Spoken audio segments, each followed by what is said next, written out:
Kalian pernah lihat gambar besar itu di LED di sebuah acara event atau konser? Siapa dalangnya? Mari kita bahas.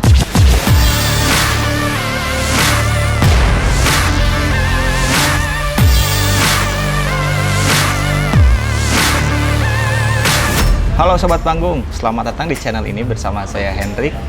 Dan video kali ini sedikit berbeda karena biasanya saya menampilkan sebuah video sisi lain saya kerja, dan kali ini saya ingin sedikit sharing berdasarkan pengalaman saya pribadi dan juga materi-materi yang saya pelajari sampai sekarang.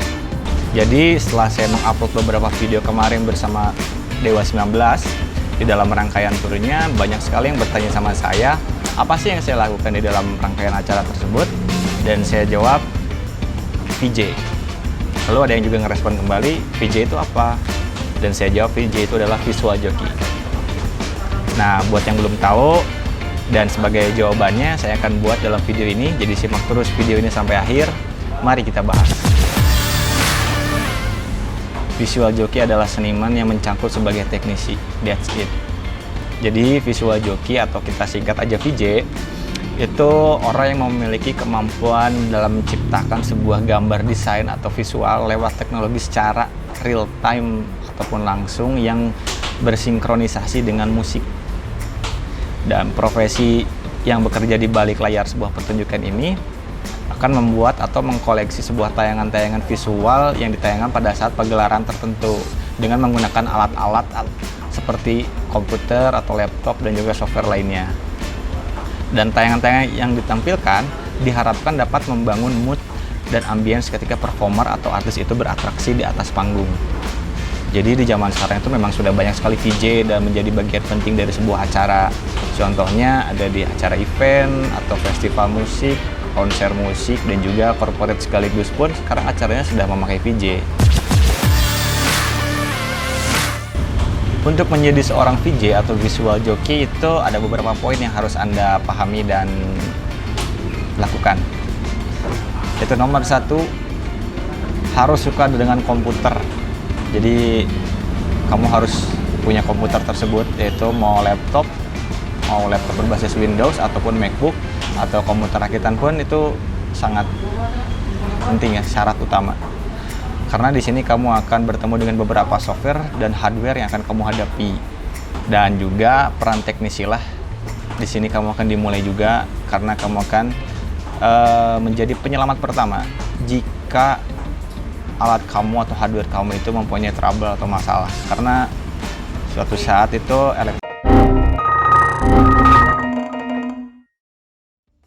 gitu, dan hanya kita pribadi yang bisa menyelamatkannya pertama.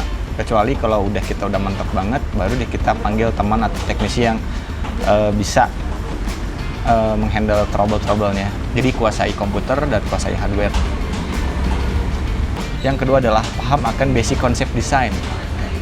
Di sini kamu akan menentukan indahnya sebuah gambar atau visual yang ditampilkan di depan ribuan mata atau jutaan mata.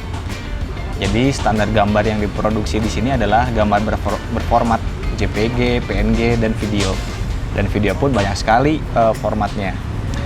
Nomor 3, update akan teknologi.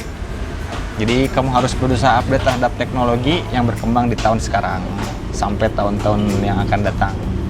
Karena di bidang itu biasanya seluruh atau semua produsen dari software ataupun hardware itu memberikan perkembangan kinerja dari setiap alat-alat atau software tersebut. Contoh di Adobe Premiere Pro CC 2019 itu berbeda dengan CC 2020, meskipun bedanya cuma tipis. Tapi perubahannya kan memang ada. Dan dari setiap hardware lainnya pun, contoh dari panel LED atau prosesor LED itu tiap tahun tuh biasanya berkembang secara update dari teknologi dan hardware-hardwarenya. Lalu selanjutnya itu adalah paham akan teknis video. Karena saat membuat konten di sebuah software, salah satu penentu syarat sebagai jenis konten berada di sini. Contoh, kamu harus paham akan namanya resolusi video, rasionya, lalu berapa sih ukuran resolusi untuk ditampilkan di sebuah LED yang besar. Contoh, di 9x6 meter LED besar itu kamu harus menggunakan resolusi yang ideal itu berapa. Nah, kamu harus paham di situ. Jadi ada perhitungannya. Jadi teknis produksi di video kurang lebih ada hal resolusi, FPS atau frame per second, rasio, color, Ya kurang lebih sama sih seperti teknik basic editing yang lainnya. Lalu kuasai software. Untuk software produce konten biasanya yang paling banyak digunakan adalah oleh Adobe After Effects untuk composing, visual effect, dan juga yang lainnya. Nah, kalau untuk Adobe Premiere Pro itu bisa digunakan untuk sebagai timeline video, cut to cut, dan juga color grading. Itu bisa dilakukan di sini. Nah, kalau untuk berformat JPG atau PNG itu bisa kamu lakukan di Adobe Photoshop atau Adobe Illustrator. Jadi tergantung teman-teman menguasainya di software yang mana, silahkan pilih, yang penting kamu nyaman. Tapi kalau ngomongin karena ini visual joki, motion gitu ya, atau animasi, itu biasanya orang-orang mau makanya itu di Adobe After Effects karena secara komposisi visual efeknya tuh lebih lengkap sih. Kamu bisa buat gambar-gambar bergerak tuh lebih enak, jadi lebih familiar sih itu. Untuk menampilkan hasil gambar yang kamu buat tadi di After Effects atau Adobe Premiere Pro ataupun yang lainnya, itu banyak sekali software untuk menampilkan di sebuah LED besar itu.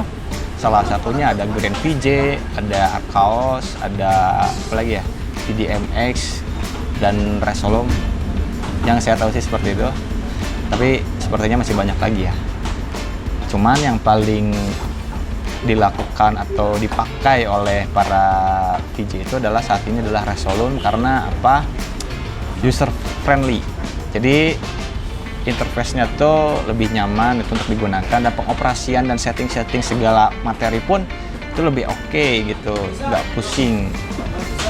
Jadi kamu bisa cek di website Resolum sendiri seperti apa spesifikasinya, kamu bisa lihat di situ.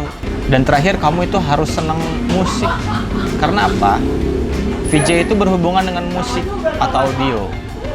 Karena software ini dioperasikan secara manual dan real time atau secara langsung, jadi kamu itu harus ngerti masalah tempo, lalu beatnya, lalu kalau di lagu itu kan ada intro, song, chorus, coda, dan juga banyak lagi lah. Jadi kamu harus paham, jadi harus tahu di mana misal songnya itu dengan intro seperti ini, kamu harus tempel visual atau gambarnya tuh seperti apa. Jadi contoh seperti ini, kita ambil salah satu contoh band, yaitu Dewa kemarin. Dewa dengan lagunya Pupus.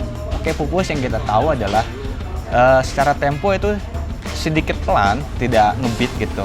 Tapi bagaimana kita memberikan mood atau ambience untuk lagu tersebut. Jadi nggak mungkin dengan lagu tempo demikian pelan, tidak mungkin saya kasih atau kita beri visual yang gambarnya temponya cepat, grunge atau apa, itu nggak mungkin. Jadi kita mainin nuansa di situ, boleh dengan warna, boleh dengan elemen, boleh dengan gambar bentuk, itu kalian bisa pilih gitu. Itu makanya kamu harus punya tes juga untuk masalah rasa itu dari setiap musik. Jadi kalau artis itu menginterpretasikan sebuah lagu dengan aksi panggungnya. Kalau VJ, interpretasi lagunya itu adalah dengan visual. Jadi gak mungkin juga dengan lagu Pupus tersebut yang temanya cinta, saya tidak mungkin memberikan gambar visual itu dengan bentuk-bentuk gambar yang apa ya, garang gitu, api gitu, karena kayaknya kurang nyambung deh gitu. Jadi kurang lebih kamu harus tahu lagunya, kamu harus tahu tempo, kamu harus tahu beat, harus tahu mana song, intro, ref, dan sebagainya. Karena biasanya dari setiap lagu itu, kalau saya pribadi itu membreakdown visual ini tuh untuk sebuah lagu ini, dan ini intro, ini song, ini ref. Jadi setiap lagu pasti beda, setiap artis pun pasti beda. Balik lagi ke selera kalian, itu kamu harus tahu lagunya seperti apa. Ada banyak sekali sumber yang bisa dipelajari mengenai visual joki ini. Kamu bisa cari di Google, di YouTube, ataupun ke teman kamu yang udah jadi VJ duluan gitu, barangkali punya ya. Nah, kalau saya pribadi sih, saya belajar itu di YouTube sendiri, dan banyak sekali informasi-informasi yang bisa saya dapat dari sana. Salah satunya adalah channelnya Ican Agus James, nanti bisa dicek, saya kasih linknya. Jadi di video itu banyak sekali tutorial dari editing dan juga sharing masalah di lapangan untuk VJ-nya seperti apa. Dan saya juga banyak belajar dari situ. Dan kalau visual joki di Indonesia itu sebetulnya udah banyak juga, ada Isa Hening, ada Adi Black, ada VJ siapa ya, Motion House, itu banyak lah pokoknya gitu. Dan hampir semua saya tonton, dan itu jadi pengalaman juga buat saya untuk saya pelajari. Jadi terima kasih Bang Ican Agus James untuk ilmu-ilmunya. untuk karir di dunia VJ. Jadi untuk karir di dunia VJ itu sebetulnya gampang-gampang susah. Yang pertama dilakuin sih dari saya itu adalah membuat portofolio visual gitu. Jadi dari portofolio visual kamu bisa upload di sosial media kamu, Instagram, Facebook, atau YouTube juga. Setelah itu share banyak-banyak ke teman-teman kamu atau ke relasi yang biasa kamu kerja sama gitu. Nah dari situ kamu bisa gabung ke sebuah panitia event atau acara di sekolah, di kampus, ataupun di corporate sekaligus. Jadi kalau ada acara, kamu ikut gabung dalam panitia itu dan kamu handle di bagian multimedia. Biasanya kamu itu mendapat job desk untuk buat konsep desain visual kebutuhan acara tersebut. Setelah dapat job desk bikin konten atau visualnya, baru kamu biasanya mengoperasikan atau menjadi visual joki di acara tersebut juga. Jadi kamu yang bikin, terus kamu juga mengoperasikan tayangan-tayangan visual itu. Kalau di musik mungkin kan bisa visual lagu, kalau performance dance bisa juga visual untuk gambaran lagunya juga. Nah kalau corporate biasa tuh banyak sekali, contohnya ada backdropnya atau opening bumpernya ataupun wording, kalaupun ada. Konten wording itu kayak di TV itu corporate suka dilakuin juga. Setelah bikin portofolio, biasanya sih saya ngelakuinnya itu adalah sosialisasi atau perkenalan dengan beberapa orang di luar. Jadi kamu harus kenalan juga sama orang-orang di luar, contohnya vendor-vendor dari pihak-pihak terkait pada saat acara berlangsung. Jadi saat kamu di acara itu, kamu bakal ketemu orang-orang yang di luar lingkungan kamu biasanya.